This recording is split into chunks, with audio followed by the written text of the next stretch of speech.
sense that, and do you ever have to rein that in at all? Not that you should have to, but do you? Well, we want them to have confidence in themselves, and their confidence, I think, comes from their preparation. True confidence comes from preparation, and I think they feel like they've worked hard in the offseason, which they have. The only downside is that all the people we compete against, they all worked hard in the offseason as well. So we do remind them that they're not special because they're working hard, because that's just the standard that is set to win our league and to win the things we want to win. As a coach, how much does it mean to you when you look at a guy like Shaq, freshman All-American, did what he did, he just came over here, he was like, I haven't nailed that starting job. When you know that those guys are competing that hard, how good does that feel as a coach? As a coach, you're always blessed to have a guy like Shaq. The package of not only what he is on the field, but what he is off the field, the type of person he is. You could argue that if they were all like Shaq, you really wouldn't need coaches. You just need to tell bus drivers and driving the game. So you appreciate when you have guys like that, but you also understand that you have a real duty to be at your best as a coach, because you want to take them still to reach maybe a height that they don't even know that they have in them, and that's kind of what you feel as a coach, that you've got to get this guy, to really a special place. What was the idea behind him losing 15 pounds? I think that was a self-evaluation. I think he felt when he watched himself last year, I think at times he felt like he was sluggish.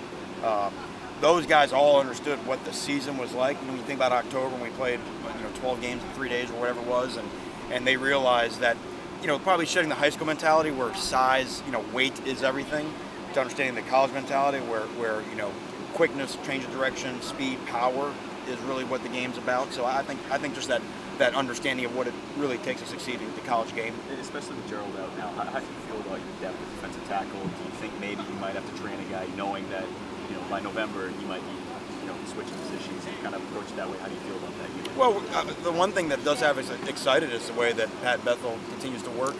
We have a guy like Anthony Moten who has made plays in games. So I think if you're sitting around bemoaning who your fifth defensive tackle is, then that's kind of something that people stop having sympathy with you for. You know what I mean? At that same time, I think we do know that things happen during the course of the season, and those guys may be called on. So again, that's the fun thing about coaching defense is that we're, Coach Cool is spending as much time with guy number 6-7 at DN and D tackle as guys number 1 and 2. Does DJ Johnson strike you as a guy that could maybe play that kind of inside goal on third downs, or is it just too early for him? We told all of our guys that, for example, third down, what we do on third down will be simply predicated on who our 11 best third down pass defenders are. That could be 4 defensive ends, that could be 6 cornerbacks, that could be 3 outside linemen. We can adapt schematically to who we have to try to have our best guys covering, our best guys get after the quarterback.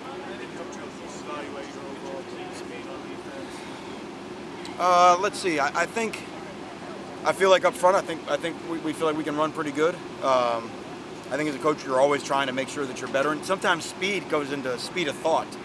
So the more they know what they're doing, the faster that they will play.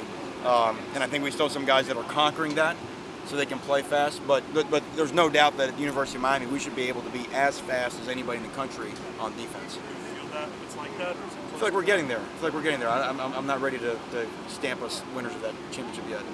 How's Jamie Gordner doing, and how does he fit in this year? The neat thing about Jamie is he feels really confident in his leg. Just first couple of days, even though there's no contact out there, just moving and cutting, doesn't show any hesitation, and so I think that for his confidence will be really good. Now tomorrow he's got to run into somebody where it makes a loud noise and feel really good about that, and then eventually we'll work our way to scrimmage next Saturday. But it helps us having him back. He's a guy that's very intelligent, answers all the questions in the meeting room, and can play multiple positions for us. I think Darian's finally ready to let it go. We saw strides in him last year, but you see him just I hope so. I hope so, because I'm looking forward to someone in that group really stepping up and taking a major role on our defense, and I think he senses that it's his time as well. And Mike Smith, how is he doing, and how much is he? You think he's going to be doing fullback practice? I think that really depends on, as Mark said, situationally what the offense needs of him. But he is a guy that, from where he was last January to now, has made massive improvements as a linebacker. I think a lot of that comes from his just comfort level playing off the ball. In high school he played on the ball and then had some injuries he had to fight through. So the more he just sees the game from that spot, I'm training him right now at Mike and Will because I want to be in that competition at both of our inside linebacker spots and see. I've kind of kicked the anthill at inside linebacker a little bit, and I want all those guys sort of scrambling around and sort of let the best man win. Where's Gordonier playing now? Same thing. He's got position flexibility between both of our inside linebacker positions. Him, Jennings, Owens, Smith. I want all those guys to be able to play Mike and Will linebacker, and that way we can really chart who's our best guys 1, 2, and 3, and then 4, 5, and 6. Two more new guys at corner. What have you seen from them so far? Dean and Delaney, they have the talent that we expected. Now what they are learning in a crash course is how we operate and how we work, and understanding the standard of major college football and how much more it takes than just being tall, fast, things like that. So silly things as leveraging the football and what foot we lead when we tackle and things like that. That's all new to them. So that's going to be, they're going to feel their way through that for the next couple of weeks. The thing we'll watch is just as they battle through it, who is able to sort of fight their way to to conquer all that first. Manny, for you, what is the next step for this defense after last year? What do you want to see? What is the next step you want to see them take? Win games. Win us games. I mean, we first and foremost, we can never forget the main thing, which is just to uphold the legacy of what it means to play defense at the University of Miami, and all those things that are the non-negotiables. Okay, but now, if we felt like last year's defense accomplished that mission, okay, what do we have to do better? Well, we have to win more games. Okay, well, how do we win games on defense? How do we be a more dominating defense? There's a million things that they understand that we can improve on. The most obvious ones, we got to get more turnovers. Okay, we didn't get enough turnovers to win football games. When we lost games, we didn't create any turnovers. We had to be better on third down than we were a year ago. And there's different things that they all understand. That there's a lot more meat on that bone for this defense to be really considered a true Miami Hurricane defense. Manny, where are you at on safety? It seems like you have a potential starting group as far as behind Redwine and Johnson. Where are you at there?